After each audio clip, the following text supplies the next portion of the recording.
बिस्मिल्लाहिर्रहमानिर्रहीम। तो मेरा नाम है डॉक्टर जहांगीर यासर और आज हम जिस मर्ज़ के ऊपर बात करने लगे हैं वो नौजवानों के लिए एक बहुत ही परेशान कुन मर्ज़ है। मूंछ और ये दाढ़ी है या शेव वगैरह ये बिल्कुल नहीं आती, जिसके लिए वो बहुत ज़्यादा परेशान होते हैं। वीडियो शुरू करने से पहले अगर आपने मेरे इस चैनल डॉक्टर जहांगीर यासर को सब्सक्राइब नहीं किया तो सब्सक्राइब ज़रूर करें और साथ बेल आइकॉन को भी प्रेस करें ताकि जो मेरी नई आने वाली वीडियोज़ है उसके नोटिफिकेशन आपको मिलते रहें। बहुत सारे जो ऐसे नौजवान लड़के हैं जिनको बलौगत की उम्र गुजर जाने के बाद भी उनके चेहरे के ऊपर जो बाल हैं दाढ़ी के वो नहीं आते या उनकी मूँछों के बाल नहीं आते, तो इसकी वजह से उनकी जो स्किन है चेहरे की बिल्कुल साफ़ होती है, जिसके लिए वो बहुत ज़्यादा परेशान होते हैं। उनके पेरेंट्स भी बहुत ज़्यादा परेशान होते हैं।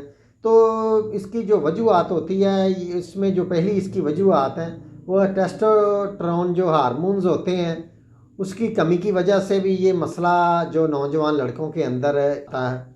तो इसके अलावा जो इसकी दूसरी वजह वो है एस्ट्रोजन हार्मोन्स की ख़राबियों की वजह से। इसमें जो तीसरी इसकी वजह है वो है विरासती तौर पे भी ऐसा होता है। चलते हैं इसके इलाज की तरफ। तो इसके इलाज में मैं आपको होम्योपैथिक की एक मेडिसिन बताने लगा हूँ जिसको आपने हफ्तावार इस्तेमाल करना है। इससे इंशाल्लाह ताला जो चेहरे के ऊपर मूंछ और दाढ़ी का जो मसला है इससे बिल्कुल ठीक हो जाएगा और जो हार्मोन्स हैं वो भी नौजवान लड़कों के अपनी इतदाल पे आ जाएंगे।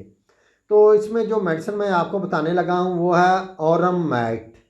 ऑरम मैट ये आपने 1 एम पोटेंसी के अंदर लेनी है।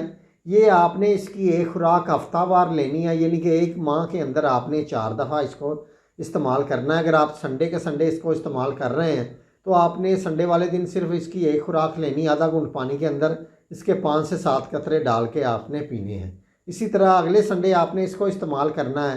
तो इंशाल्लाह ताला 2-2.5 माह के अंदर जो आपको बाल ना आने का मसला है इससे बिल्कुल ठीक हो जाएगा।